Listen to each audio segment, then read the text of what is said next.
Telugu digital media network లో political కేటగిరీలో number 1 కేవలం 72 గంటల్లో 1,50,00,000 వ్యూస్ పైగా పాపులర్ టీవీ నెట్వర్క్. నమస్కారం అండి, మీ పేరు? నా పేరు రాజేశ్వరరావు అండి. ఏం చేస్తుంటారండి? నేను ఇప్పటం గ్రామానికి వాలంటీర్. మరి వాలంటీర్లు ఈ నెల ఆపేశారు కదండి, పెన్షన్స్ ఇవ్వకుండా, పనులు చేయకోకుండా. మరి మీకు శాలరీలు పడ్డాయండి? శాలరీ పడ్డాయండి. వర్క్ చేయకపోయినా శాలరీలు పడ్డాయి. పోయిన నెల శాలరీ పడ్డాయి, ఈ నెల లేదు. మరి ఈ వాలంటీర్లని ఆపించేశారండి. మరి కానీ గతంలో వాలంటీర్ల మీద చంద్రబాబు నాయుడు గారు అనేకమన్ని మాటలు అన్నారండి. ఇళ్ళకెళ్ళి డోర్లు కొడుతున్నారు, మగాళ్ళు లేనప్పుడు ఆడవాళ్ళు ఉన్నప్పుడు వెళ్ళి డోర్లు కొడుతున్నారు అని చెప్పేసి. మళ్ళీ అదే చంద్రబాబు నాయుడు గారు వాలంటీర్లని కొనసాగిస్తాము, 10,000 చేస్తాము జీతం అని చెప్తున్నారు. మన ప్రభుత్వం కనుక వస్తే దాన్ని ఎలా చూస్తారండి వాలంటీర్ వ్యవస్థ మొత్తం? చంద్రబాబు నాయుడు గురించి మనం చెప్పుకోవాల్సింది మీకు తెలిసిందే కదా, అన్ని దొంగ మాటలు, దొంగ వివరాలే. ముందు మా ఊర్లో గత 5 సంవత్సరాల క్రితం మా ఊర్లో పెన్షన్ ఇవ్వాలంటే వయసు ఎంత కావాలి, ఎవరిని అడగాలి, ఎవరిని పట్టుకుంటే పెన్షన్ వచ్చేదో ఎవరికి తెలియదు. స్థలం కావాలంటే మన ఎవరిని అడిగితే స్థలం రాస్తారు. స్థలం రావాలంటే మనకు కావాల్సిన అర్హతలు ఏంటి, అది ఎలా దొరికింది అనేది ఎవరికి తెలియదు. వాలంటీర్ అనే మనిషి వాలంటీర్గా వచ్చినాక మనం ఎవరు ఎక్కడ ఉన్నారో గుర్తించి వాళ్ళకి కావాల్సిన అర్హతలు ఏంటి. ఇప్పుడు అంతకుముందు నాకు తెలిసి మా ఊర్లో స్థలాలు కావాలని వెళ్ళాలంటే ఎవరిని అడగాలో కూడా తెలియదు. మా ఊరి సర్పంచ్గా ఆయన ఉన్నాడు మాజీ, ఆయన ఒకటి తెలుసు అంతే. మిగతా వాళ్ళు ఎవరిని పట్టుకుంటే పని ఇది ఏంటి అనేది తెలియదు. ఇప్పుడు వాలంటీర్ని అడిగితే చాలు, తీసుకెళ్ళి ఉందా లేదా, ఉంటే ఏం చేయాలి, ఏం చెబుతాడు మొత్తం వివరం చెబుతాడు.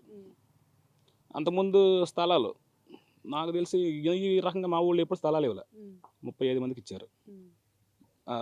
అది అంటే అలా అని కాదండి, మీరు జగన్ గారు మిమ్మల్ని పెట్టారు, మీరు అంటే కరోనా టైంలో కూడా పనులు చేశారు. మరి ఇప్పుడు జగన్ గారు ఈయనేమో తీసేయాలని చెప్పేసి అన్నారు ఇంతకుముందు చంద్రబాబు నాయుడు గారు. మళ్ళీ ఈసారి వస్తే కనుక ఆయన 10,000 జీతం ఇస్తానంటున్నారు. మరి మీరు నమ్ముతారా? చంద్రబాబు నాయుడు మాటలు నమ్మమండి, పొరపాటును కూడా అసలు నమ్మడానికి అవకాశాలు లేవు. చంద్రబాబు నాయుడు వాళ్ళ సొంత క్యాడర్ నంబర్, మనం ఎలా నమ్ముతాం? మరి గతంలోనే మూటలు మోసే ఉద్యోగాలు మీ అని అన్నారు. మరి ఈసారి మరి అదే ఉద్యోగం ఇస్తే మరి అప్పుడు కూడా మూటలే మోయాలి కదా మీరు. మేము మూటలు మోసేవాళ్ళమా, ఓట్లు తెచ్చేవాళ్ళం చంద్రబాబు నాయుడు తెలిసింది. దాన్ని బట్టి ఆయన మాట మార్చుకున్నాడు. మరి మగవాళ్ళు లేనప్పుడు ఆడవాళ్ళు ఇళ్లలో ఉన్నప్పుడు వెళ్ళి డోర్లు కొడుతున్నారని అన్నారండి, అది ఎంతవరకు నిజమండి?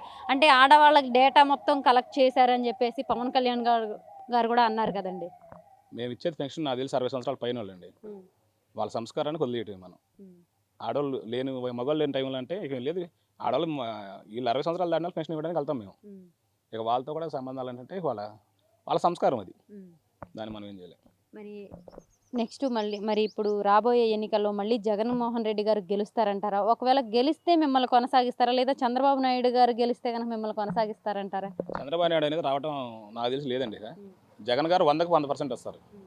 మమ్మల్ని కొనసాగని జగన్ గారు వస్తారు. జగన్ గారిని చూసే ఓటేస్తారండి ఎవరైనా. ఆయన ఇచ్చిన పథకాలే మేము తీసుకెళ్ళాం, ఆయన చేసిన మంచి మేము ఇంటికి తీసుకెళ్ళి చెప్పాం.